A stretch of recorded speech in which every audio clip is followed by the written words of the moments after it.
जाति को अनुसूचित जनजाति में सूचीबद्ध करने को लेकर लगातार आंदोलन होते रहा है। दिल्ली में हो चाहे झारखंड में हो, बड़ी बड़ी आंदोलन हुआ है, बड़ा बड़ा रैली हुआ है। और विगत दिनों रेल टेका जैसा कार्यक्रम हुआ और एक बड़ा कार्यक्रम हुआ रेल टेका का। उस कार्यक्रम के बाद भारत सरकार ने ये उनका जो गृह सचिव हैं उन्होंने कहा था कि आप ट्रैक छोड़ दीजिए, आपसे बात करेंगे। आपका जो डिमांड है कुर्मी जनजाति को अनुसूचित जनजाति की सूची में सूचीबद्ध करना और कुर्माली भाषा को संविधान की 8वीं अनुसूची में शामिल करना, इन दोनों मांगों को लेकर गृह सचिव से बात हुआ था। उनके कहने पर हम लोग छोड़े थे और बाद में जब डेट मांगा गया गृह सचिव से, उन्होंने मना कर दिया। जिस तरह से उनका कहना था कि राज्य में गृह युद्ध का संभावना, इसलिए उन्होंने वार्ता करने से मना कर दिया था। और उसके पहले भी जब इलेक्शन विधानसभा चुनाव से पहले माननीय गृह मंत्री जी से कुर्मी समाज का एक प्रतिनिधिमंडल मिला था, उसमें भी मतलब लगभग 25 मिनट का सार्थक बैठक हुआ था और बैठक में क्लियर हुआ था कि बहुत जल्द कुर्मी जनजाति को एसटी का सूची में सूचीबद्ध कर दिया जाएगा।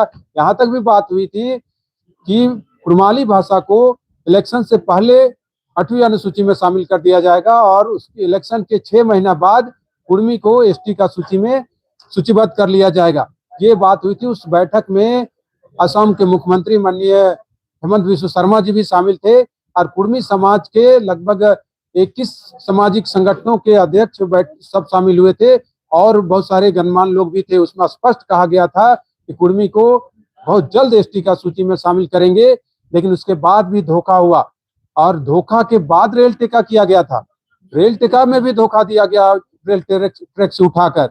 अब कुर्मी समाज ये निर्णय लिया है कि आगामी 22 फरवरी को रांची के ये आपका प्रभातरा मैदान में एक 5 लाख का बड़ा कुर्मी अधिकार महारैली होगा और उस रैली के माध्यम से, उससे पहले अगर भारत सरकार संज्ञान में लेकर अगर इस पर पहल करती है तो ठीक है, नहीं तो उस रैली में हम लोग घोषणा करेंगे आर्थिक नाकेबंदी जो अनिश्चित काल के होगा। भारत सरकार को हम लोग बाध्य कर देंगे कि आपको कुर्मी जनजाति को एसटी सूची में सूचीबद्ध करना होगा, अन्यथा झारखंड से किसी तरह का कोई खनिज संपदा हम लोग बाहर जाने नहीं देंगे और ये बड़ा आंदोलन होगा। आर पार की लड़ाई के लिए कुर्मी समाज अब कमर कस चुकी है।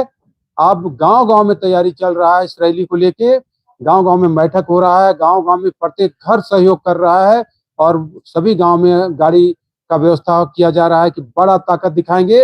इस रैली में बहुत सारे लोग कहते हैं कि जब कुर्मी समाज का कोई रैली होता है तो नहीं फलना पार्टी द्वारा किया जा रहा है, उस पार्टी द्वारा किया जा रहा है। हम स्पष्ट करना चाहेंगे आप लोगों के माध्यम से, ये समाज की रैली हो रही है और इसमें 18 सामाजिक संगठन कुर्मी समाज का मिला के ये रैली बुलाया है और इस रैली में कुर्मी समाज के जितने राजनीतिक नेता हैं, चाहे वो एमपी हो, एमएलए हो, पूर्व एमपी हो एमएलए हो या माननीय मंत्री हो या किसी दल के अध्यक्ष हो, सभी लोग मंच में रहेंगे और सभी लोग मिल के भारत सरकार को ताकत दिखाएंगे। ये कोई पार्टी या किसी एक सामाजिक संगठन का रैली नहीं है, ये पूरे समाज इस पर एकजुट है और बड़ा ताकत दिखा के भारत सरकार को हम लोग बाध्य करेंगे कि कुर्मी जनजाति को अनुसूचित जनजाति की सूची में सूचीबद्ध किया जाए। तो ऐसे पहले जो किए थे वो क्या सभी कुर्मी समाज नहीं थे? सभी लोग मिलके हमेशा रैली हुआ है। कोई कभी किसी दल, स्पष्ट करना चाहेंगे कि किसी दल के माध्यम से कभी कोई कुर्मी समाज का कोई भी कार्यक्रम नहीं हुआ है। चाहे दिल्ली में हुड़का जाम की बात हो, चाहे रामलीला मैदान में रैली भी हुआ था, उसके बाद आप रांची में भी 18 में रैली हुआ, 19 में हुआ, 24 में रैली हुआ। किसी पार्टी के द्वारा कभी कोई रैली प्रायोजित नहीं था, ये प्योर सामाजिक रैली था। लेकिन तरह तरह के आरोप लगते हैं, लेकिन कहना चाहेंगे कि आरोप लगाने वाले लोग, उन लोगों से कहना चाहेंगे कि आप सामने आइए और देखिए, सब ये जितने भी रैली हुआ है, जितने भी कार्यक्रम हुआ है, रेल टेका भी हुआ है, कोई पार्टी से रेल टेका नहीं हुआ। जो हमारे माननीय विधायक लोग, एमपी लोग जो रेल टेका में उतरे, उनका भी कहना था कि ये हम समर्थन कर रहे हैं, ये सामाजिक संगठनों के द्वारा ये रेल टेका बुलाया गया है, किसी पार्टी के द्वारा नहीं।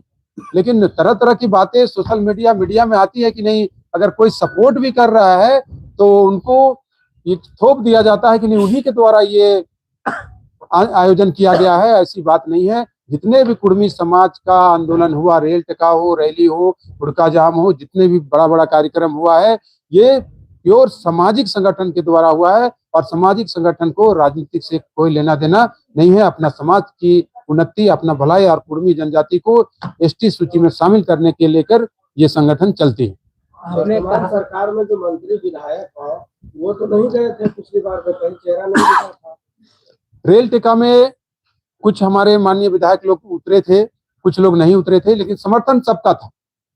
कोई जरूरी नहीं है कि ऐसा कि सभी लोग रेल ट्रैक पर उतर ही के ही आपको समर्थन करें।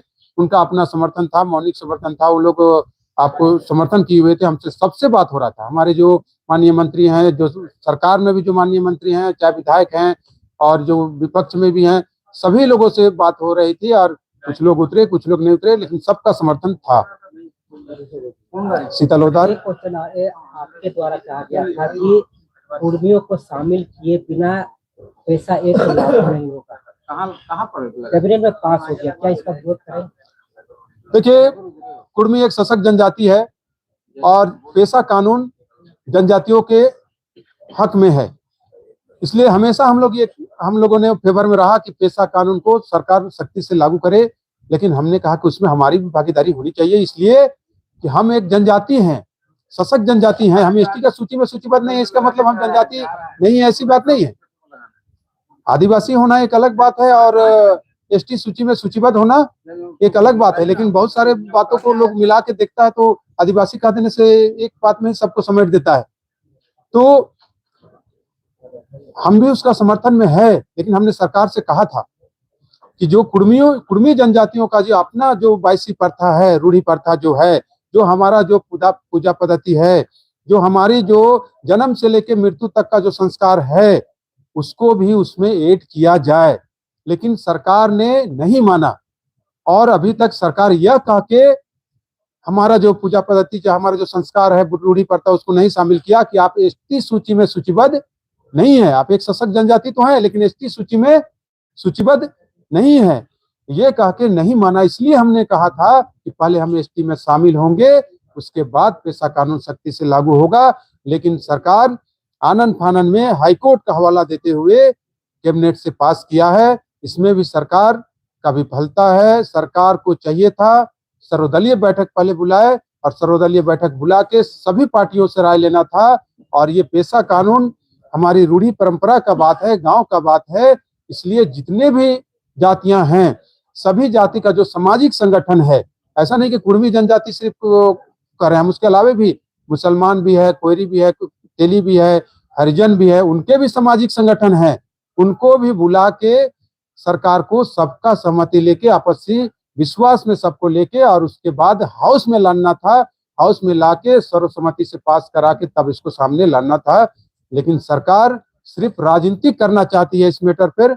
और राजनीतिक कि सरकार का मंशा अभी भी साफ नहीं है तो सख्ती से पेशा कानून को लागू हो। अगर मंशा साफ होता तो क्यों नहीं सार्वजनिक कर रहे हैं? आप क्यों नहीं बता रहे हैं झारखंड वासियों को कि पेशा कानून जो नियमावली जो हम तैयार किए हैं उसमें क्या क्या है? 1986 को अब हूबहू उतारे हैं या फिर संशोधन किए हैं? अब संशोधन किए हैं तो बताना चाहिए ना कि क्या किए हैं। आप समाज के लिए किए हैं, अपने जनजातीय समाज के लिए अगर बनाए तो उनको भी तो क्लियर कीजिए। आपका जनजातीय समाज का जो सामाजिक नेता लोग हैं उनका भी हमने बयान देखा, वो भी क्लियर नहीं है कि क्या बनाया जा रहा है। वो भी अलग अलग तरीके से बयान दे रहे हैं। एक सुर में अगर 1986 का जो भुरिया कमेटी का जो पैसा है, अगर उसी को लागू किया गया है तो सभी जनजातीय समाज का जो सामाजिक संगठन है, सरना समाज जैसा संगठन है, केंद्रीय सरना समिति जितना संगठन है और बहुत सारे समूह है, उन लोग का बयान आ रहा है, वो लोग क्लियर नहीं हो पा रहे, तो फिर आप किसको विश्वास में लिए हैं?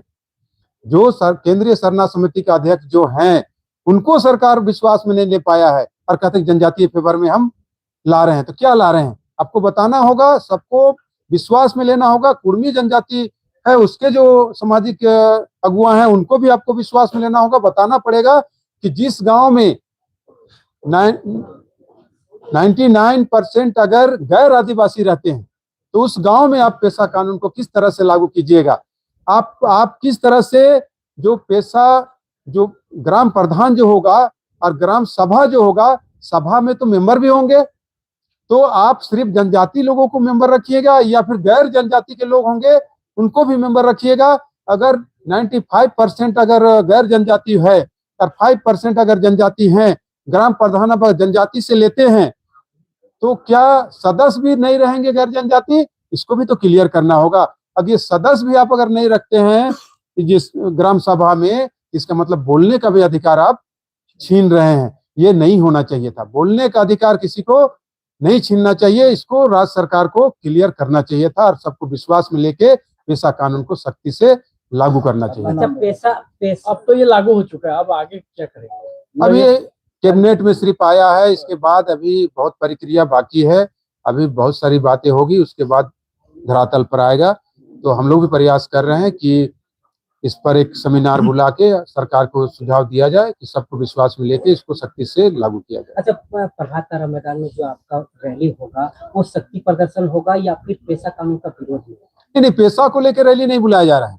रैली बुलाया जा रहा है कुड़मी जनजाति को अनुसूचित जनजाति की सूची में सूचीबद्ध करना और कुड़माली भाषा को संविधान की 8वीं अनुसूची में शामिल करने के लिए। और ये राज्य सरकार से संबंधित यह रैली नहीं है, स्पष्ट करना चाहेंगे, नहीं तो साजिश शुरू हो जाता है। मुराबादी मांग रहे थे हम लोग, लेकिन रैली के नाम पे मुराबादी नहीं दिया गया और प्रभात तारा भेज दिया गया कि नहीं जाइए उधर किनारे साइड में रहिए, है ना। तो प्रभात तारा भी स्वीकार है, उसमें भी हम लोग कम नहीं रहेंगे।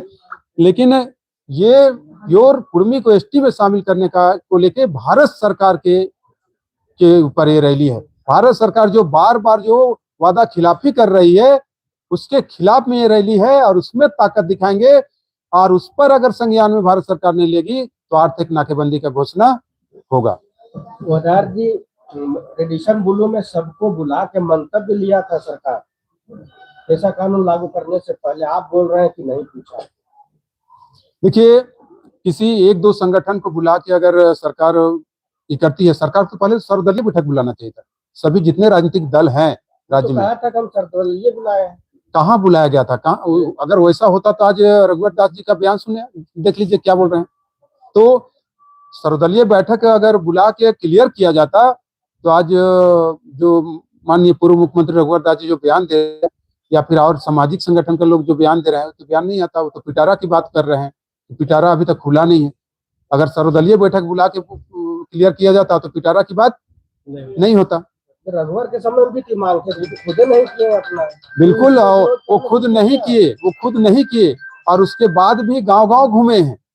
गांव-गांव घूम के इन्होंने कहा है कि पेशा कानून को सख्ती से लागू किया जाए। तो अभी किस आधार पे वो विरोध कर रहे हैं? उनको तो पहले कहना चाहिए था पिटारा खुलवाइए, पहले पिटारा में देखिए क्या है, उसके बाद विरोध या समर्थन की बात होती। उन्होंने कहा कि कोई अदृश्य शक्ति है जो कि इसका विरोध कर रहा है, जिसके कारण ये नहीं हो पाया।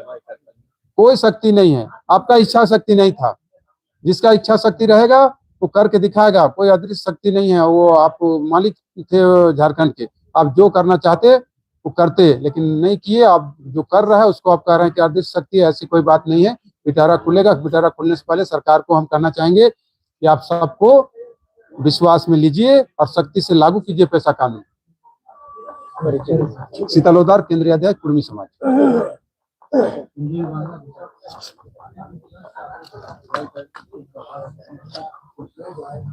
देखिए नहीं खत्म हुआ है।